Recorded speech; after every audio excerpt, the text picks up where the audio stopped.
अस्सलाम वालेकुम, this is doctor Rashid Ali, community pharmacist. आज हम बात करेंगे विटामिन डी क्या है, इसकी कमी क्यों होती है, इसकी कमी की वजह से आप में कौन सी अलामात आती हैं, या इसकी कमी की वजह से आप कौन से मसाइल का शिकार हो सकते हैं। और आखिर में हम आपको ये भी बताएंगे कि इसकी कमी को किस तरह पूरा किया जा सकता है। देखिए, विटामिन डी एक फैट सोल्यूबल विटामिन है जो कि हमारे जिस्म के फंक्शनिंग के लिए बहुत ही ज़रूरी होता है। एक रिपोर्ट के मुताबिक पाकिस्तान में 50% से ज्यादा लोग विटामिन डी की कमी का शिकार हैं। 50% का मतलब है कि हर दूसरा बंदा विटामिन डी की कमी का शिकार है। एक और रिपोर्ट के मुताबिक पूरी दुनिया में 1 अरब से ज्यादा लोग जो हैं वो विटामिन डी की कमी का शिकार है। उसकी बड़ी वजह यह है कि जो हम रूटीन में गजा या खुराक ले रहे होते हैं ये उसमें शामिल नहीं होता। जैसे दालें हैं, सब्जियां हैं, चावल हैं, रोटी है, हम ये रूटीन में खाते हैं तो इसमें विटामिन डी नहीं होता, जिसकी वजह से हमारे जिस्म में विटामिन डी की कमी होना शुरू हो जाती है।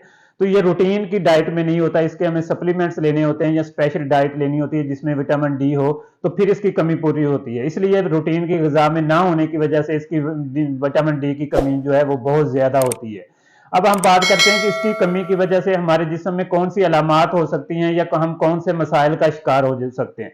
तो सबसे पहले ये आता है कि जिस्म में दर्दें शुरू हो जाती हैं। जब विटामिन डी की कमी होती है तो आपके पूरे जिस्म में, बॉडी में पेन होना शुरू हो जाता है, जिसे हम मसल पेन भी कहते हैं या जिसे जनरलाइज्ड बॉडी पेन भी कहते हैं। पूरे जिस्म में दर्द रहता है क्योंकि विटामिन डी की जब कमी होती है तो आपके पट्टे जो हैं जिस्म के, या जो मसल्स हैं वो वीक होना शुरू हो जाते हैं, कमजोर होना शुरू हो जाते हैं, जिसकी वजह से उनमें दर्द रहना शुरू हो जाता है। तो विटामिन डी की कमी की सबसे बड़ी जो अलामत है वो आपके जिस्म में दर्द होना है। दूसरे नंबर पे आता है कि जिस्म की हड्डियां कमजोर होना शुरू हो जाती हैं और हड्डियों में और जोड़ों में दर्द रहना शुरू हो जाता है। देखें, जब विटामिन डी की कमी होती है तो आपके जिस्म में कैल्शियम की कमी होना शुरू हो जाती है, क्योंकि जितना मर्जी आप कैल्शियम ले लें, अगर आपके जिस्म में विटामिन डी की कमी है तो जो कैल्शियम आप ले रहे हैं वो आपकी आंतड़ियों में जज़ब ही नहीं होगा, क्योंकि आंतड़ियों में, इंटेस्टाइन में एब्जॉर्प्शन के लिए कैल्शियम को विटामिन डी की जरूरत होती है। तो अगर विटामिन डी की कमी है तो आपके जिस्म में ऑटोमेटिकली कैल्शियम की भी कमी होगी, क्योंकि वो जो कैल्शियम आप ले रहे हैं वो जिस्म में जज़ब ही नहीं होगा, वो जाया होता रहेगा। और ये हड्डियों के लिए एक साइकिल होता है कैल्शियम, विटामिन डी और फास्फोरस का, जो हड्डियों को बैलेंस रखता है, उसकी जो स्ट्रेंथ है उसको बैलेंस रखता है। अगर विटामिन डी की कमी होगी तो कैल्शियम की कमी होगी, और जब कैल्शियम की कमी होगी तो साथ में फास्फोरस की भी कमी होगी, जिसकी वजह से हड्डियों में भुरभुरापन आएगा, हड्डियां कमजोर हो जाएंगी और जो हड्डियों में दर्द होना शुरू हो जाएगा। खासकर लोग आते हैं कि पाँव की हड्डियों में दर्द है या एड़ियों में दर्द रहना शुरू हो जाता है या जिस्म के दूसरे जोड़ों में दर्द रहना शुरू हो जाता है, तो विटामिन डी की जो है, या कमर में दर्द रहता है तो विटामिन डी की वजह से आपके हड्डियों में और पट्टों में दर्द रहना शुरू हो जाता है।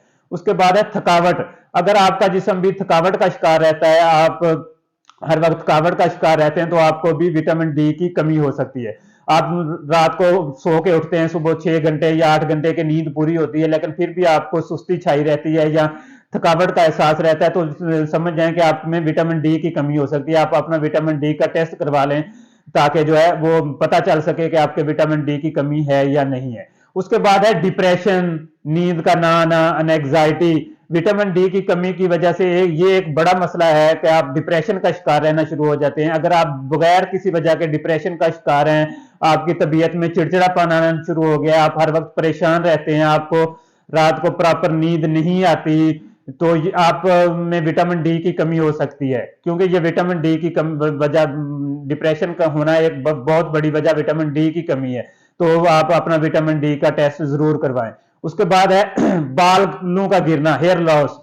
इससे पहले जो हमने एक बालों से मतलब वीडियो बनाई थी उसमें भी मैंने आपको बताया था कि विटामिन डी की कमी की वजह से बालों का गिरना विटामिन डी की कमी की वजह से हो सकता है। विटामिन डी बालों की सेहत के लिए, जिल्द की सेहत के लिए बहुत जरूरी है। अगर आपके भी बाल गिरना शुरू हो जाते हैं किसी वजह से, तो आप में भी विटामिन डी की कमी हो सकती है। उसके बाद अगर विटामिन डी की कमी होगी तो आपकी इम्यूनिटी जो है वो वीक होना शुरू हो जाएगी। आपकी इम्यूनिटी, जो आपकी कुव्वत मुदाफत है, वो कमजोर होना शुरू हो जाएगी, क्योंकि आपकी कुव्वत मुदाफत में विटामिन डी का बहुत अहम रोल है। अगर आपको कोई बार बार इंफेक्शन हो रहा है, बार बार बुखार हो रहा है, बार बार आपको जुकाम हो रहा है, फ्लू हो रहा है, छाती का मसला हो रहा है, तो आपको विटामिन डी की कमी हो सकती है, क्योंकि आपका इम्यूनिटी जो है वो बहुत कमजोर हो चुकी है, जिसकी वजह से आपको विटामिन डी जो है वो की कमी हो गई है। उसके बाद है अगर आप में मोटापा, मोटापे की एक बहुत ही बड़ी वजह विटामिन डी की कमी है, क्योंकि विटामिन डी आपके बॉडी वेट को मेंटेन करने में बहुत अहम रोल अदा करता है। अगर आपका अचानक से वजन बढ़ना शुरू हो गया है, आपका अचानक से वेट गेन शुरू हो गया है, तो आप समझ जाएं कि आप में विटामिन डी की कमी हो सकती है। क्योंकि विटामिन डी की कमी होगी तो आपका जो है वो बैलेंस जो है वो डिस्टर्ब होगा, जो आपका वो मेटाबॉलिज्म डिस्टर्ब होगा, जिसकी वजह से आपका वेट गेन होना शुरू हो जाएगा। उसके बाद है, अगर आपके जख्म जो है वो जल्दी नहीं बढ़ रहे, बाउंड हीलिंग स्लो हो गई है, तो भी आप विटामिन डी की कमी का शिकार हो सकते हैं, क्योंकि विटामिन डी जो है वो बाउंड हीलिंग में जख्मों के भरने में अहम किरदार अदा करता है। अगर विटामिन डी की कमी होगी तो आपको कोई जख्म हो गया या कोई कट लग गया तो वो जल्दी नहीं भरेगा। उसके बाद है, अगर आप शुगर लेवल आपका डिस्टर्ब हो गया है, शुगर आपको छोटी उम्र में शुगर हो गई है, या मेडिसिन लेने के बावजूद, इंसुलिन लेने के बावजूद भी आपकी शुगर कंट्रोल नहीं हो रही, तो आप समझ सकते हैं कि आप में विटामिन डी की कमी हो सकती है। क्योंकि विटामिन डी आपकी शुगर का लेवल जो है इसको मेंटेन करने में अहम रोल अदा करता है, क्योंकि ये इंसुलिन जो है आपके बॉडी में बन रही है उसकी सेंसिटिविटी को इंक्रीज करता है, उसके फंक्शनिंग को इंप्रूव करता है। तो अगर आप में विटामिन डी की कमी है तो वह ये आपके जिसमें आपको शुगर हो सकती है, या आपका शुगर का लेवल जो है वो बहुत ज्यादा डिस्टर्ब हो सकता है। उसके अलावा अगर शुगर की विटामिन डी की कमी होने की वजह से आपके जिस्म को खुदा न खास्ता कैंसर हो सकता है, क्योंकि कैंसर की एक बहुत बड़ी वजह विटामिन डी की कमी है। क्योंकि विटामिन डी जो है वो जो आपके बॉडी के सेल्स हैं उनकी अनकंट्रोल ग्रोथ को रोकता है। अगर अनकंट्रोल ग्रोथ को रोकता है तो इसका मतलब है कि ये कैंसर को रोकता है, क्योंकि कैंसर एक आपके बॉडी सेल्स की अनकंट्रोल ग्रोथ को कहते हैं। तो आप जो विटामिन डी है ये आपको कैंसर होने से भी बचाता है। उसके बाद हम बात करते हैं कि इसकी कमी को पूरा किस तरह किया जा सकता है। तो देखिए, मैंने जैसे पहले आपको बताया कि ये विटामिन डी जो है ये आपकी रोजमर्रा की जो खुराक है, जो रूटीन में हम डाइट लेते हैं उसमें शामिल नहीं होता।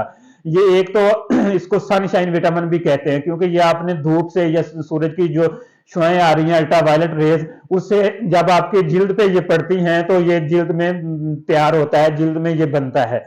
इसका एक प्रॉपर प्रोसेस होता है जिसके, लेकिन हमारे एरियाज में हम धूप में बहुत काम करते हैं, हम इंडोर में ज्यादा रहते हैं, या हम जो एशियन लोग हैं पूरे कपड़े पहनते हैं, जिसकी वजह से जो हमारे डायरेक्ट बॉडी के साथ जो सन एक्सपोजर है वो बहुत कम होता है, जिसकी वजह से विटामिन डी जो है वो पूरा तैयार नहीं हो सकता। तो इसकी वजह से ये सूरज से हम प्रॉपर हासिल नहीं कर सकते। उसके बाद जो ऐसी गजाएं हैं ऐसी डाइट है, जैसे फिश है उसमें विटामिन डी बहुत ज्यादा है, अंडे में कुछ मिकदार में विटामिन डी पाया जाता है, डेयरी प्रोडक्ट्स जो हैं उसमें विटामिन, जो दूध से बनने वाली चीजें हैं उसमें विटामिन डी की कुछ मिकदार मौजूद होती है, तो ये आप अपनी खुराक में शामिल करें। उसके बाद जो सप्लीमेंट्स हैं, इसके बाजार से आपको ओवर द काउंटर सप्लीमेंट्स मिल जाएंगे, वो आप लाजमी लें, क्योंकि आपकी रिक्वायरमेंट पूरी नहीं हो रही जो आप ले रहे हैं, तो वो आपको लाजमी लें। उसमें दो तरह के विटामिन आते हैं, कुछ होते हैं वो डेली बेस पे आपको लेने पड़ते हैं, जो 50,000 यूनिट या 5,000 यूनिट की शक्ल में आते हैं। कुछ होते हैं जो आपको वीकली बेस पे लेने होते हैं, जो कि 2 लाख यूनिट में, ये इंजेक्शन फॉर्म में भी आते हैं, जो कि आप दूध में, जूस में या पानी में डाल के पी भी सकते हैं, या आप उसको गोश्त में लगवा भी सकते हैं, पट्ठों में, या इसके कैप्सूल्स भी आते हैं जो कि आपने लेने होते हैं। देखें, विटामिन डी के जो वीकली बेस वाले हैं वो भी आप ले सकते हैं, क्योंकि ये एक फैट सोल्यूबल विटामिन है, तो ये आपके जिस्म में जाके स्टोर हो जाता है, जो कि कुछ दिन के लिए स्टोर रह सकता है।